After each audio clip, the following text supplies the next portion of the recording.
Good morning, everyone. Today's topic is dental caries. The learning objectives are at the end of the session, the third year BDS student must know the importance of radiographs in detection of caries, different radiographic methods for caries detection, radiographic appearances of caries involving different surfaces, and false radiographic interpretation for caries. Dental caries is a multifactorial disease with interaction between three factors: the tooth, the microflora, and the diet. If not disturbed, bacteria accumulate at specific tooth sites to form what is known as bacterial plaque or biofilm. The development of caries requires both the presence of bacteria and a diet containing fermentable carbohydrates. Caries is an infectious disease because it is the lactic acid produced by bacteria from the fermentation of carbohydrates that cause the dissolution or demineralization of the dental hard tissues. The Streptococcus mutans group play an important role in the demineralization. In the initial stages of the disease, bacteria are located on the tooth surface. It is only after severe demineralization or cavity formation has occurred that the bacteria penetrate into the hard tissue. The demineralized tooth surface, which is called the carious lesion, is thus not the disease but a reflection of continuing or past microbial activity in the plaque. The initial carious lesion is a subsurface loss of mineral in the outer tooth surface. It appears clinically as a chalky white, indicating present activity, or an opaque or dark brownish spot which indicates past activity. A lesion beneath active bacterial plaque will progress, slowly or fast, but if the biofilm is removed or disturbed, the lesion will arrest. An arrested lesion may become reactive, however, and progress anytime there is activity in the biofilm. Alternatively, the remineralization in the outer parts of an arrested lesion can occur, for example, after the use of fluorides. Thus, caries is an ever dynamic process. Rate and extent of mineral loss depends on many factors. Mineral loss occurs faster in an active lesion when intercrystalline voids form. Demineralization may extend well into dentin before a breakdown of the outer surface occurs, resulting in a clinically visible cavity. With lesion progression and no intervention, demineralization may progress through the enamel and the dentin and eventually into the pulp and may destroy the tooth. It is useful for detecting carious lesions because the caries process causes demineralization of enamel and dentin. The lesion is seen in the radiograph as a radiolucent zone because the demineralized areas of the tooth does not absorb as many X-ray photons as the unaffected portion. It is important to keep in mind though that the lesion detected in the radiograph is merely a result of the bacterial activity on the tooth surface, and radiography cannot reveal whether the lesion is active or arrested. An old inactive lesion will still appear as a demineralized scar in the hard tissue. The reason is that remineralization takes place only in its outermost surface because mineral containing solutions from saliva cannot diffuse into the body of the lesion. Because the radiograph only mirrors the current extent of demineralization, one radiograph alone cannot distinguish between an active and an arrested lesion. Only a second radiograph taken at a later time can reveal whether the disease is active. When the decision is made to monitor a lesion, factors such as oral hygiene, fluoride exposure, saliva flow, diet, caries history, extent of restorative care, and age should be considered in determining the time interval between the radiographic examinations.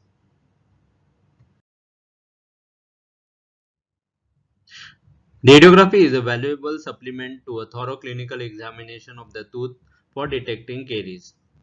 A careful clinical examination assessing the carious activity on the tooth surface may be possible for smooth surfaces and to some extent for occlusal surfaces. However, when the surface is clinically intact, even the most meticulous examination may fail to reveal demineralization beneath the surface, including occlusal surfaces. Also, clinical access to the proximal tooth surface in contact is limited. Indeed, numerous clinical studies have shown that a radiologic examination can reveal carious lesions that would otherwise remain undetected both in occlusal and proximal surfaces. An example can be seen here in the clinical picture. When you see, it looks only like a Pittem-Fisher caries, but when the radiograph was taken, the lesion was much extensive as compared to what was expected.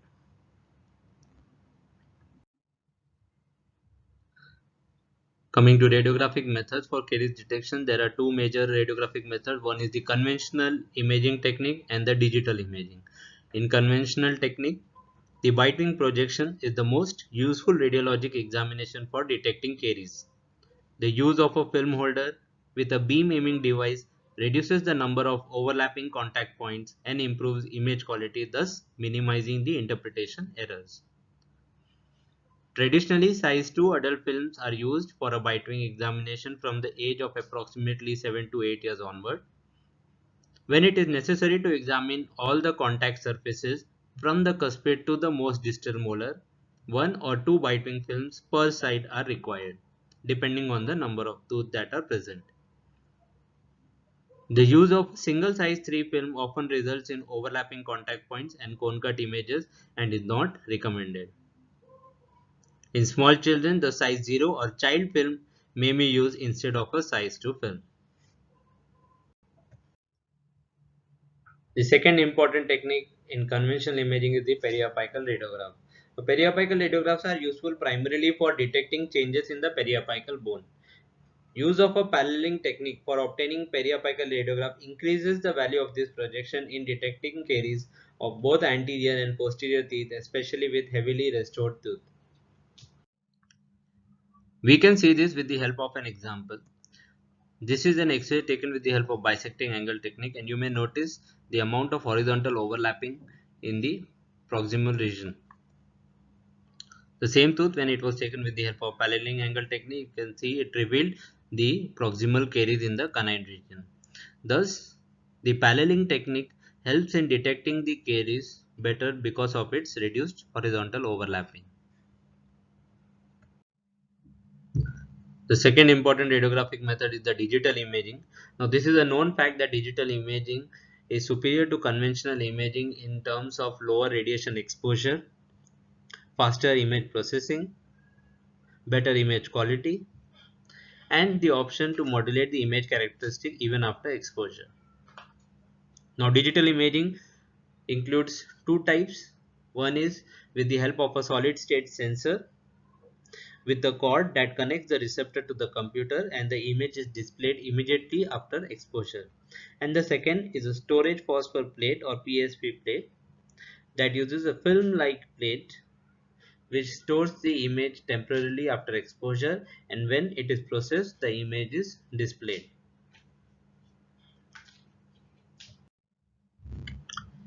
When comparing the solid state sensor with the storage phosphor plates, there may be some problems with the solid state sensors.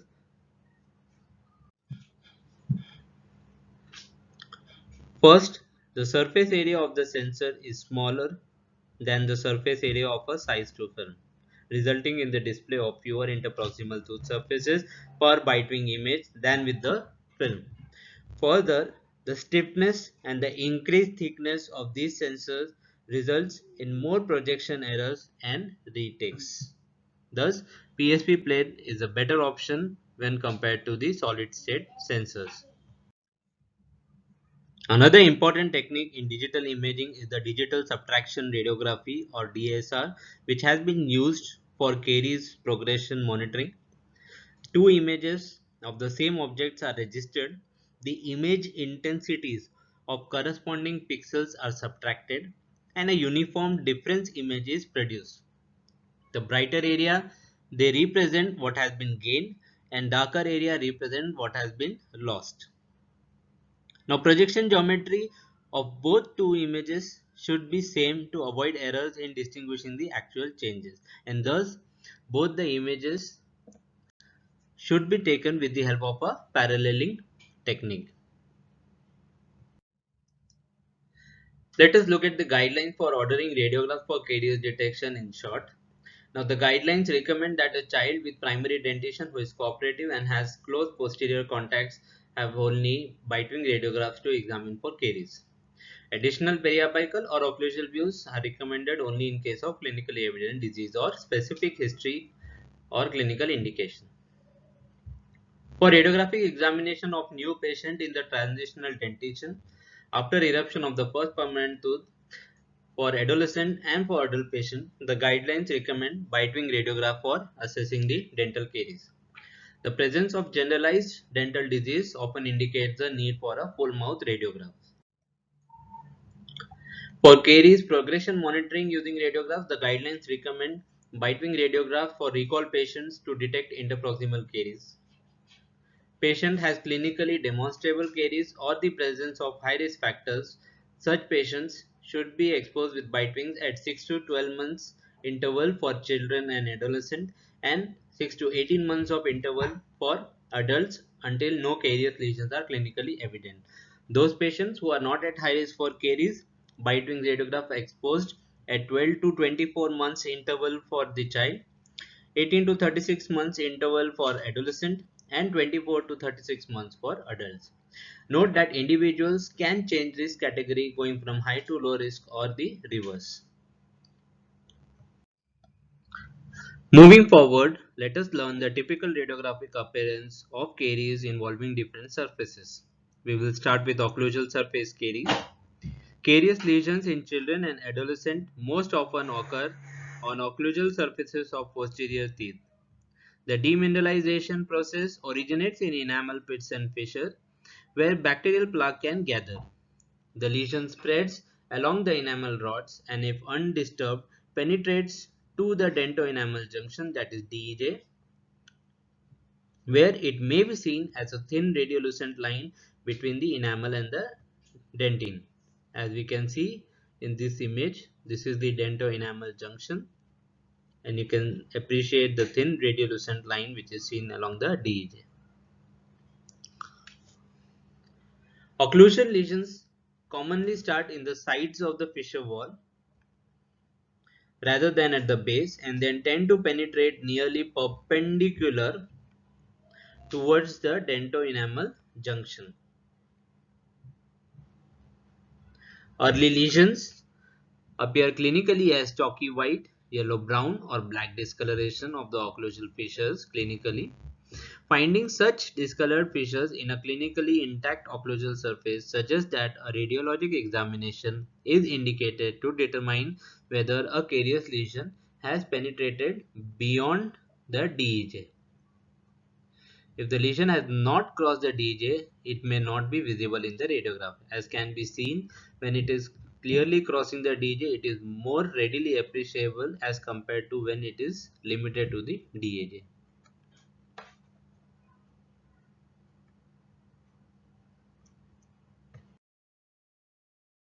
Classic radiographic appearance of lesions extending into the dentine is a broad-based radiolucent zone, often beneath a fissure, with little or no apparent change in the enamel.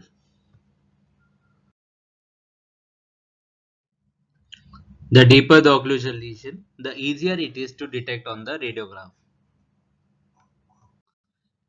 Now coming to the false interpretation, there may be some lesions which may resemble occlusal caries on radiogram. The first is the buccal pit caries or buccal pit, which can be seen superimposed in the occlusion region and can give an impression of a occlusal caries. The way to detect is the shape of the lesion. Okay, generally buccal pit caries or buccal pit are generally oval in shape, which can help in diagnosing or differentiating with the occlusal caries. The second is the composite restoration. Now there are restoration which do not produce radio opaque structure in the radiographs. These are radiolucent restorations, so which can give an impression of an occlusal caries. Another false interpretation is the Mach band effect, which can resemble occlusal caries. This is an optical illusion seen between the enamel and the dentine where there is sharply demarcated density difference. As we can see here, the radiolucency increase can be seen between enamel and dentine, but when you obscure the radio dense area, you can see that the radiolucency is not seen anymore.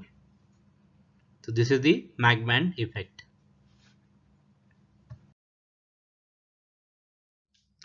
Coming to the proximal surface caries, the shape of the early radiolucent lesion of the proximal caries in the enamel is classically a triangle with its broad base at the tooth surface spreading along the enamel rods. Other appearances are also common, such as a notch, a dot, a band, or a thin line.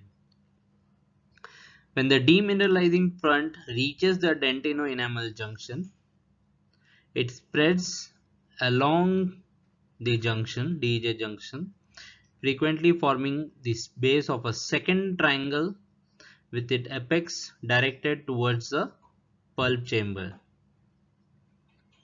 Now this triangle typically has a wider base than in the enamel and progresses towards the pulp along the direction of the dentinal tubules. In such cases,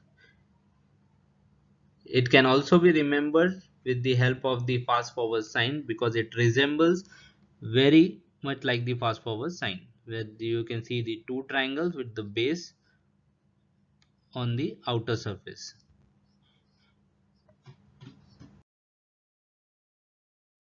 Lesions involving proximal surfaces most commonly are found in the area between the contact point and the free gingival margin.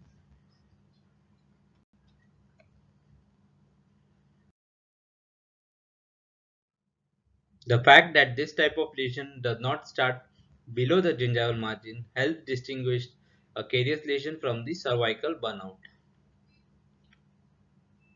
which can be seen in the second image. Now, close attention should be paid to intact proximal surfaces adjacent to a tooth surface with a restoration, because occasionally this surface is inadvertently damaged during the restoration procedure and is thus at greater risk for caries.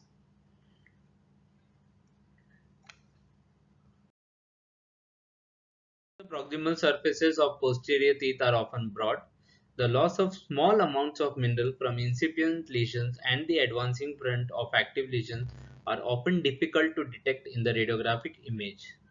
Lesions confined to enamel may not be evident radiographically until approximately 30% to 40% demineralization has occurred. For this reason, the actual depth of penetration of a carious lesion is often deeper than seen radiographically. Look at the classification of the dental caries radiographically. Now, there are the most common classification used is the four type: incipient, moderate, advanced, and severe caries. In order to understand this, it is easier to remember if you divide the enamel and dentine into two parts, that is the outer half of the enamel and the inner half of the enamel, and then the outer half of the dentine and inner half of the dentine. The incipient caries is when the carious lesion is limited to the outer half of the enamel. When it reaches the inner half of the enamel, it is termed as moderate caries. When it reaches the outer half of the dentine, it is termed as advanced. And when it reaches the inner half of the dentine, it is termed as severe. Another classification given by International Caries Detection and Assessment System divides it into 5 grades. In grade 1, the radiolucency is in the outer half of the enamel, which is similar to the incipient caries. In grade 2, radiolucency is in the inner half of the enamel, which is similar to the moderate caries. Now from here onward, the only difference is in this system, the dentine is divided into 3 parts. That is the outer third, the middle third, and the inner third of the dentine. And correspondingly 3 grades. Grade 3 when the radiolucency is in the outer third of the dentine. Grade 4 when it is in the middle third of the dentine. And grade 5 when it is in the inner third of the dentine. Now, just like in occlusal caries, there are some conditions which can falsely represent as proximal caries. The first is the cervical abrasion, which may look like a proximal caries. The second is the cervical burnout, which we have already discussed in short. The major difference is this is cervical burnout. They are more commonly seen towards the alveolar crest as compared to the proximal caries, which are more commonly seen in the tooth contact areas.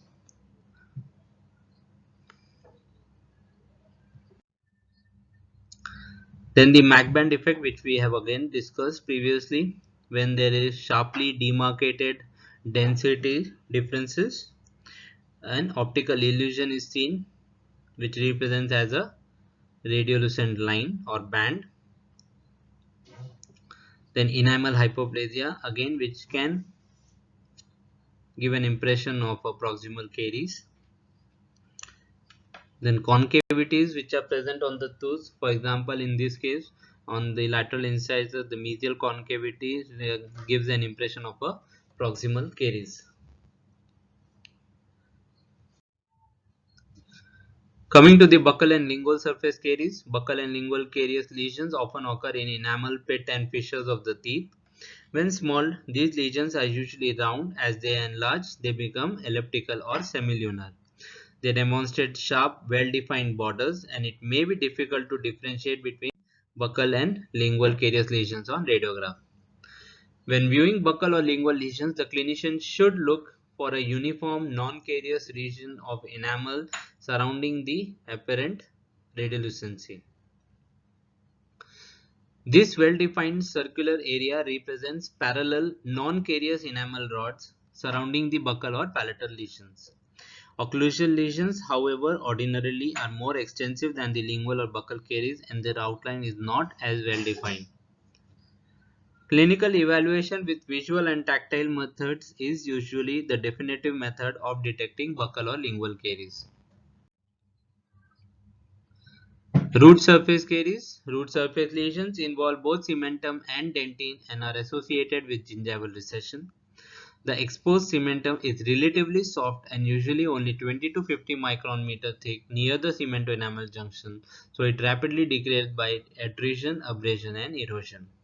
Root surface caries should be detected clinically in proximal root surfaces. Radiological examination may reveal the lesions that have gone undetected.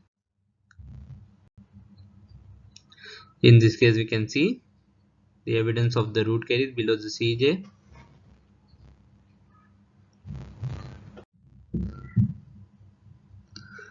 In false interpretation for root caries, the most common is the cervical burnout. Let us look at some of the differences between the caries and cervical burnout. As we can see, in cervical burnout, the position of the radiolucency is more towards the alveolar crest as compared to caries, which is more towards the tooth contact point.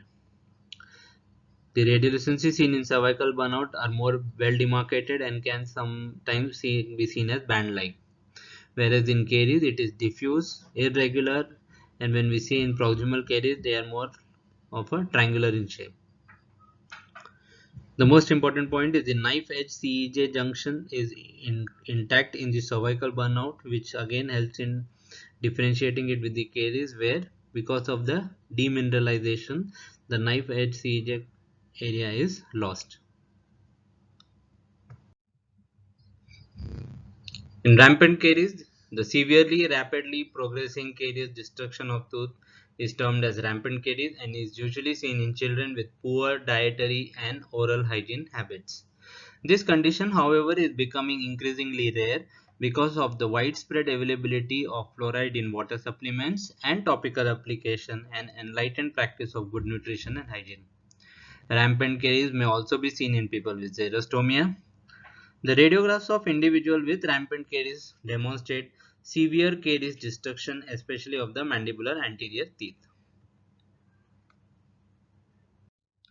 A carious lesion developing at the margin of an existing restoration may be termed secondary or recurrent caries. These lesions should be treated as any new carious lesion and not be confused as residual caries. A lesion next to restoration may be obscured by the radiopaque image of the restoration. Thus, two radiographic views made at different horizontal or vertical angulation of the central ray can be an aid where there are multiple radiopaque restorations. Also, the detection of secondary carious lesion depends on careful clinical examination. Recurrent lesions at the mesogingival and distogingival margins are most frequently detected radiographically. One of the radiographic challenge in diagnosing secondary or recurrent caries arises when there is a radiolucent restoration such as composite, plastic or silicate restorations.